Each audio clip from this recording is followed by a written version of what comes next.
Welcome to Bedtime Wisdom, a place to slow down, reflect, and rest your mind.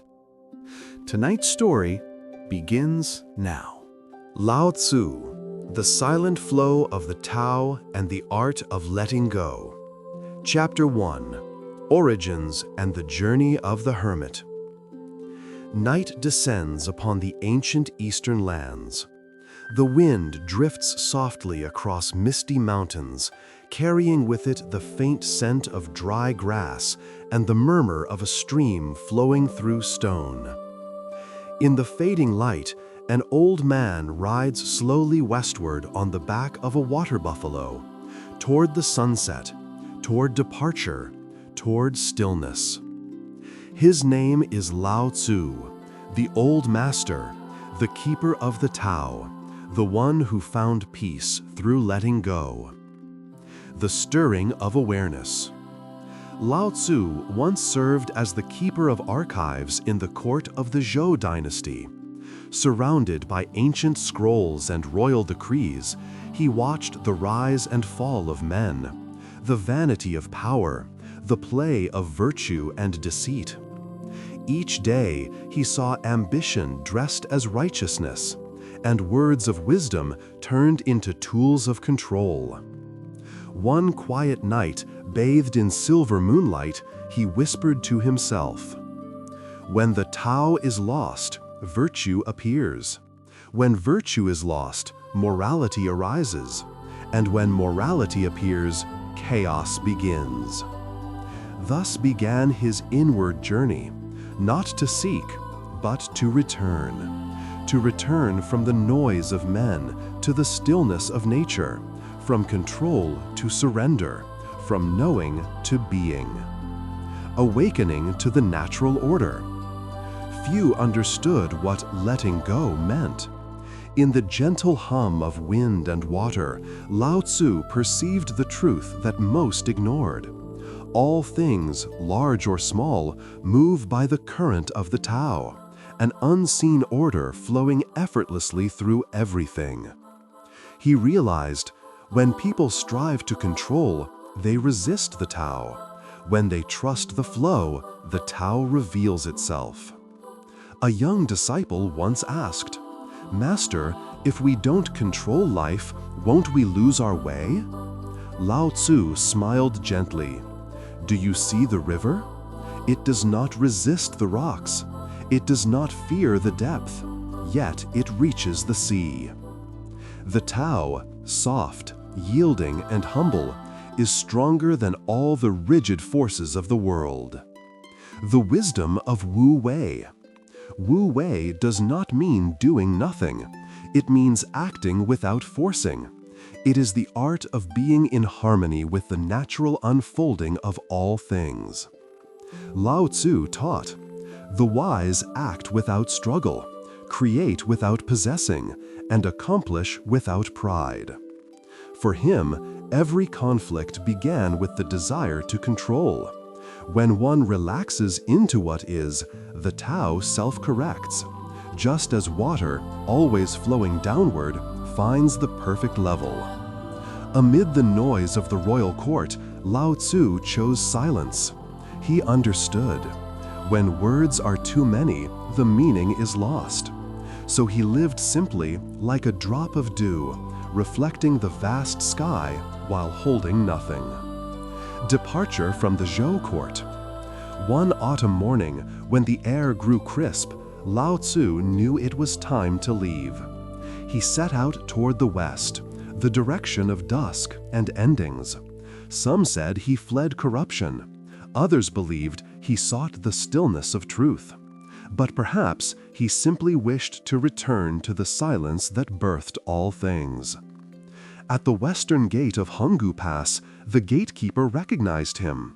"Wise master," he pleaded, "before you leave the world, grant us your wisdom." And there, Lao Tzu paused, took brush and ink, and wrote a book of just 5,000 characters, a seed of timeless philosophy, the Tao Te Ching. The Tao that can be spoken is not the eternal Tao. The name that can be named is not the eternal name. The lesson of departure. When he finished writing, Lao Tzu handed the scroll to the gatekeeper and vanished into the mist, riding his buffalo toward the horizon. No one knew where he went. Some said he traveled to India. Others believed he dissolved into the mountains, becoming one with the wind. But his departure was his final teaching. To leave without attachment, to let go without regret, is to live as the Tao lives, unbound, ungraspable, infinite. Through his silence, he taught, when we cease to struggle, life flows toward harmony. The Tao was never lost, only hidden behind the noise of our desires. Listening to the breath of the Tao. At night, Lao Tzu sat by a stream, listening, not meditating in ritual nor praying for favor, but listening. The murmuring water was the pulse of the earth. The wind through bamboo was the breath of heaven. And in his own breath, he felt the rhythm of the Tao, unseen, unspoken, eternal. Letting go, he discovered, is not leaving the world, but dwelling within it without being bound. It is stillness in motion, peace amid impermanence, and the art of non-doing within doing. The Tao in every step. A journey of 1,000 miles begins with a single step. This too was not a call to go far, but to walk each step in awareness. If one's steps are filled with noise, even endless walking leads nowhere. But if one step contains stillness, even standing still becomes a pilgrimage. To live naturally is not to give up, but to see clearly and let things move as they must. When the mind becomes like calm water, it reflects everything without holding anything. The sound of stillness. When the night deepens and the wind hums through the cliffs, there is a silence that is not emptiness, but fullness. This is what Lao Tzu called knowing through stillness. For the Tao cannot be found through seeking, only through surrender. Like rivers returning to the sea, every seeker eventually returns to the source within. The wise do not accumulate. The more they give, the more they have. The more they yield, the stronger they become. End of chapter 1. The story of Lao Tzu is not a myth of the past. It is a mirror for our present restlessness. Through his quiet life, he whispered to eternity, "Let go, and you will find the way." Chapter 2. The Tragedy of Perception and the Birth of Awareness. High in the western hills, where dawn mist lingers between layers of ancient pines, an old sage sits by a stone ledge, his robe gently moving with the mountain breeze. He listens, not to the world around him, but to the quiet pulse within all things. For in silence, he has found a truth that words cannot carry. To know is to see the limits of knowing.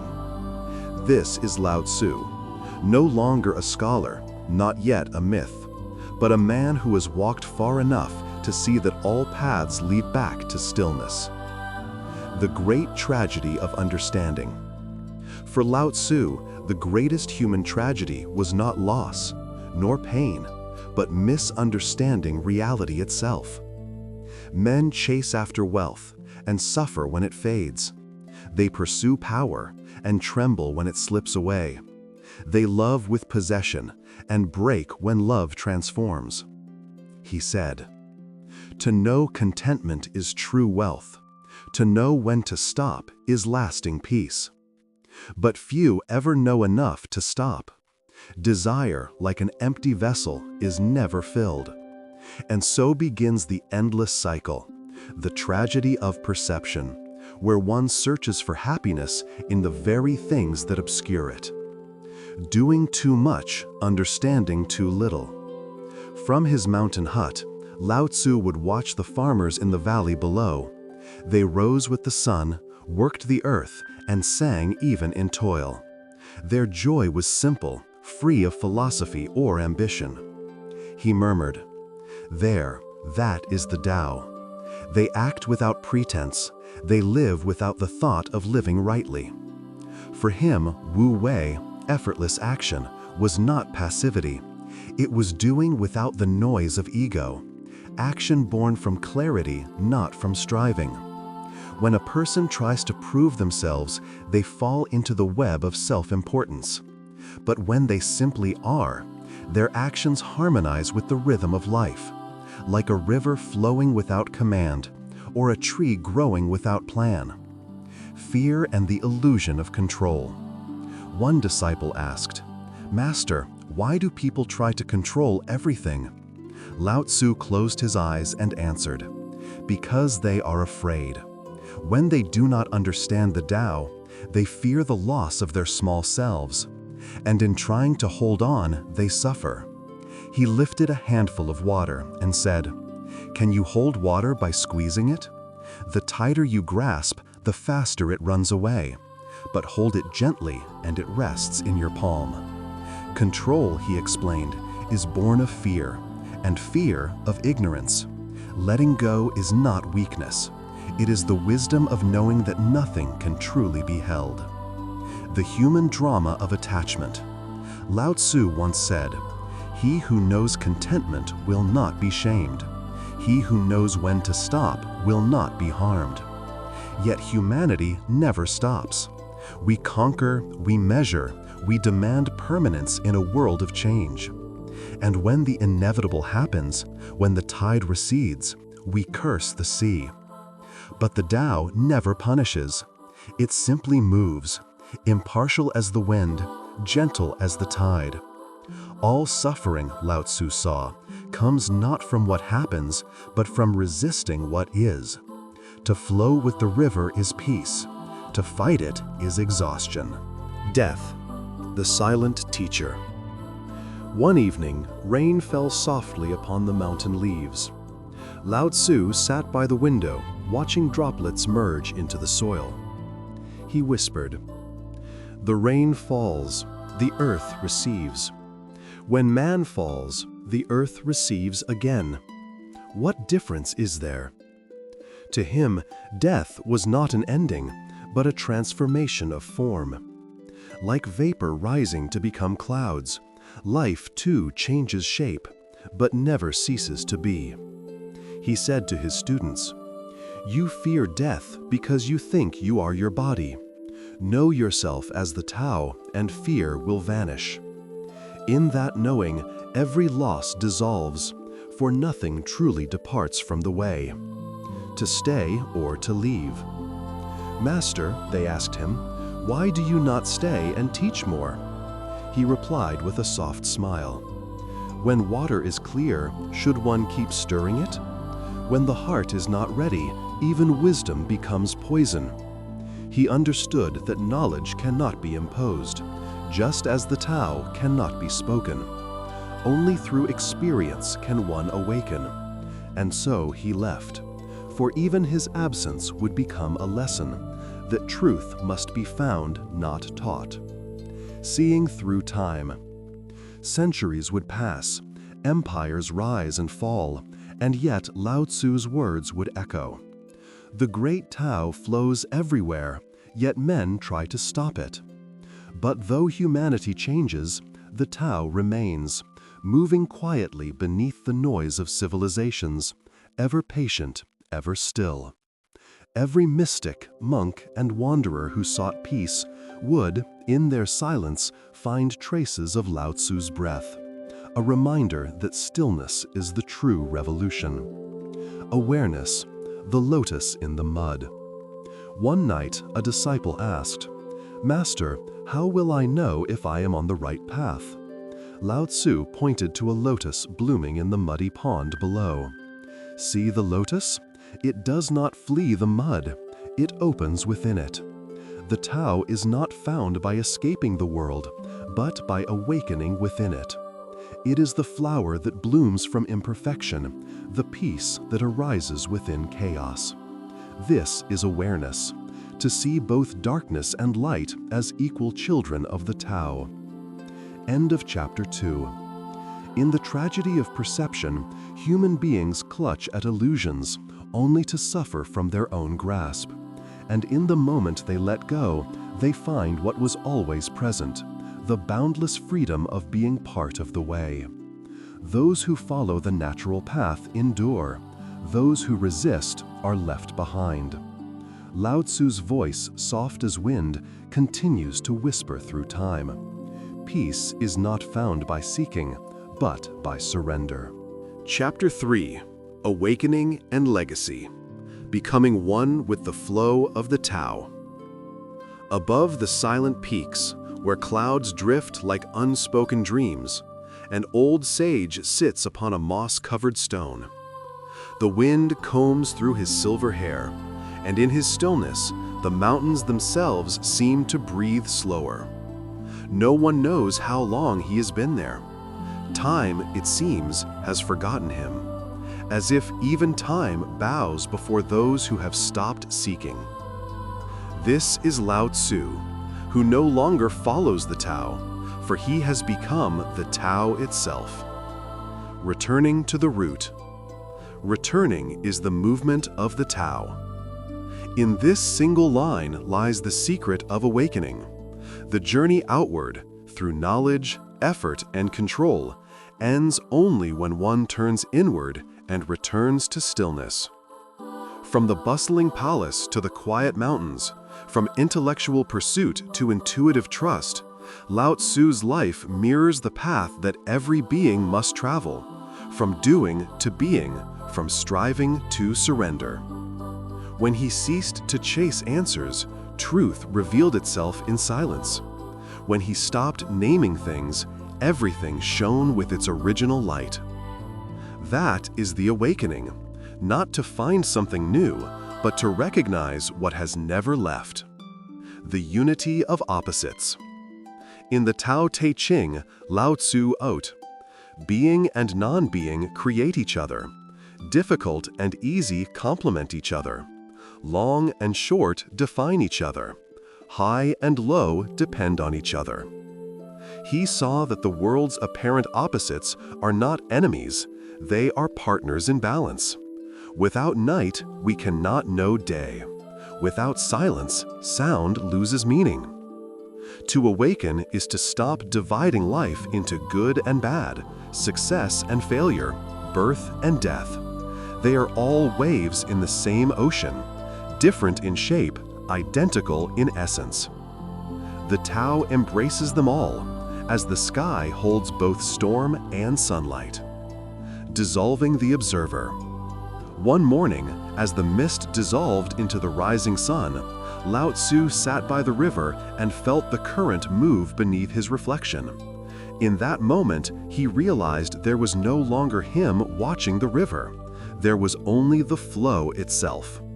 The watcher and the watched had vanished into one another. The eyes of the Tao looked through him.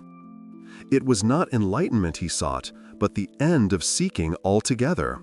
When there is no I left to awaken, awakening is complete. The Tao does not become aware of itself. It is awareness. The Tao among people. Generations passed, yet the Tao still lives quietly among the people. In the farmer who plants by the season, in the artist who shapes clay without forcing it, in the mother who rocks her child in silence, the Tao breathes. Lao Tzu never wished for temples or titles. He knew that the moment the Tao is institutionalized, its spirit fades. The Tao is not a belief. It is a way of seeing. It is the humility to let things be. It is the gentleness to act without demand. And in the heart of every still soul, it continues to speak, without words, without name. The final letting go. They say one morning, as the fog thickened across the hills, Lao Tzu left his hut and walked into the mist. His buffalo grazed nearby, unbothered. By the time the sun rose, the sage was gone. No grave, no farewell, only the wind moving softly through the bamboo. He had completed the ultimate act of letting go, releasing even the need to remain as memory. He became the sky he gazed upon, the stream he used to listen to, the silence between all sounds. To return to the Tao is not to disappear, but to become part of everything. A legacy beyond words.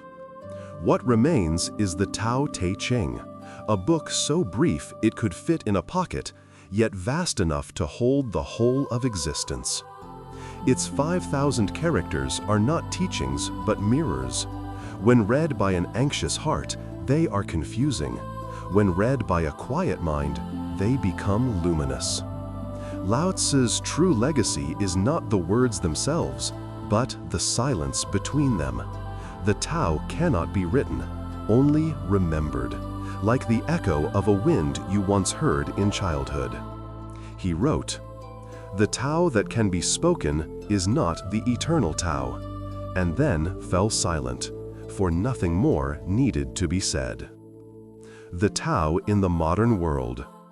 If Lao Tzu walked among us today, he would see humanity running faster than ever, chasing progress, perfection, permanence. He would not condemn us. He would only smile and ask, "Can you hear the wind?" For the Tao still flows, but our minds have grown loud. The awakening we seek is not in more movement, but in the pause between movements, the breath we forget to take. He would remind us, peace is not found when the world slows down. Peace begins when you do. The silence that remains. What Lao Tzu left behind is not a doctrine, but a way of being. A softness stronger than any force, a surrender deeper than any victory. Those who live by the Tao speak little, listen deeply, and act gently. They reflect like still water, showing everything, grasping nothing. They understand that when there is no competition, all things are at peace. When there is no greed, all things are fulfilled. When there is no excess, all things are enough. To walk the Tao is not to leave life, but to live it so fully that self and life are one. That is the end of Chapter 3, Awakening and Legacy. Night falls again. The wind sighs across the mountains, and the moonlight glimmers on the river below. If you close your eyes, you might feel it. The same breath that moved through Lao Tzu still moves through you. He never truly left, for the Tao is never lost, and those who let go will always find him within themselves. Those who are like water conquer without striving. They do not contend, yet they prevail. They do not speak, yet they enlighten. Thank you for spending this quiet night with Bedtime Wisdom. May your mind find rest and your soul awaken with the morning light. If these melodies bring you peace, please like, subscribe, and share your good night wishes in the comments below. We'll meet again in another calm and gentle night. Now, close your eyes, relax your body, and let the soothing instrumental music carry you into a deep, peaceful sleep. Good night and sweet dreams.